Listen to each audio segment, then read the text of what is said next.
નમસ્કાર મિત્રો આજની વિડીયોમાં વાત કરીશું દેશ અને દુનિયાના સુપરફાસ્ટ સમાચારની। સૌપ્રથમ વાત કરીએ તો ભૂકંપની।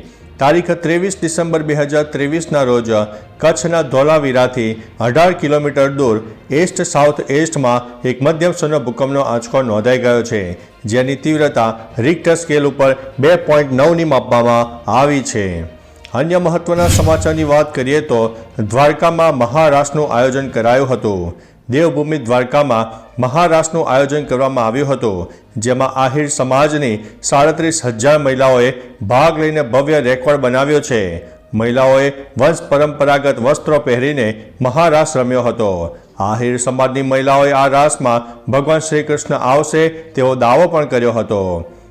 કાળિયા ઠાકરની નગરીને નામે બનાવ્યો નવો રેકોર્ડ। તમે શું કહેશો આ રેકોર્ડને લઈને?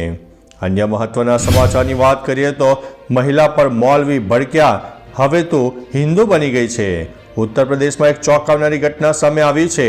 કાનપુરના મૂળગંજ વિસ્તારની મહિલાએ શનિવારે નકાબ પર ભગવો દુપટ્ટો પહેરીને છેડછાડ અને મિલકત વિવાદની ફરિયાદને લઈને મદદ માટે સીએમ યોગીને મળવા માટે પહોંચી હતી।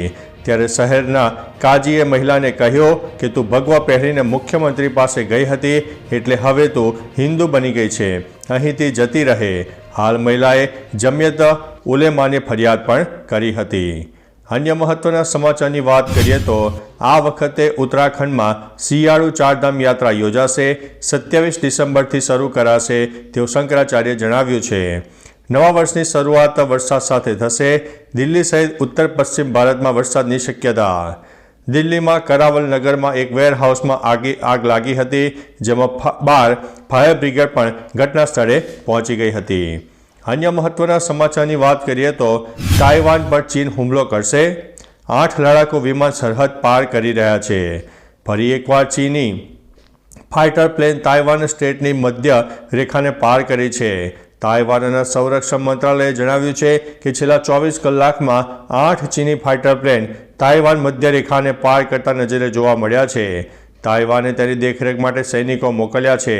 તાઇવાન આવતા વર્ષે 13 જાન્યુઆરી યોજાનારી રાષ્ટ્રપતિની ચૂંટણીની તૈયારી પણ કરી રહ્યું છે।